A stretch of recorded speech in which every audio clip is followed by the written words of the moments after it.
Hello, my dear TF5 బానిసలో along with my co insta page admins. So ఈ డేగో SSMB 29 clip అయితే leak అయిందనమాట. అది ఇన్స్టాగ్రామ్లో లేకపోతే ట్విట్టర్లో చాలా వైరల్ అయిపోయింది. సో కొంతమంది ఏంటంటే ఎస్ఎస్ఎంబి 29 క్లిప్ కావాలనే లీక్ చేశారు, పిఆర్ టీమ్ లీక్ చేసింది అని కొన్ని రూమర్స్ అయితే స్ప్రెడ్ అవుతున్నాయి. అది ఎంతవరకు నిజం ఎంతవరకు అబద్ధం అనేది పక్కన పెట్టేస్తే, అయితే ఎస్ఎస్ఎంబి 29 క్లిప్ లీక్ అయిన తర్వాత ఏం జరుగుతుందంటే చాలా మంది ఇన్స్టాగ్రామ్ పేజ్ వాళ్ళు ఇన్స్టాగ్రామ్లో పెట్టుకోవటం కానీ లేకపోతే యూట్యూబ్లో పెట్టుకోవటం కానీ చేస్తున్నారు.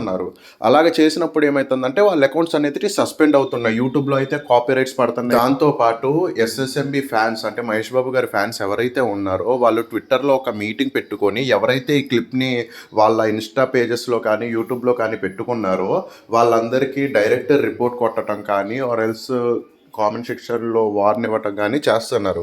కాబట్టి ఈ క్లిప్కి ఎంత దూరంగా ఉంటే అంత బెస్ట్. దాంతోపాటు ఎస్ఎస్ఎంబి 29 డిజిటల్ టీం కూడా చాలా మటుకు వర్క్ చేస్తున్నారు. More than 95% of pages suspend అయ్యాయి. దాంతోపాటు ఆ వీడియోస్ కూడా క్లియర్ అయ్యాయి. కాబట్టి కొద్దిగా జాగ్రత్తగా ఉండాలి. ఆ క్లిప్ లీక్ చేసిన వాళ్ళ మీద కూడా లీగల్ యాక్షన్స్ తీసుకుంటారనుకుంటా. ఇప్పటివరకు అయితే ఎటువంటి అప్డేట్ లేదు. సో కైండ్లీ ఐ రిక్వెస్ట్ ఏంటంటే, మీ కష్టం నాకు తెలుసు కాబట్టి చెప్తున్నా, ఒక ఇన్స్టాగ్రామ్ పేజ్ హ్యాండిలర్స్ కానీ యూట్యూబర్స్ కానీ కొద్దిగా జాగ్రత్తగా ఉండండి. ఇలాంటి సెన్సిటివ్ కంటెంట్ని లీక్ చేయకండి. బాయ్.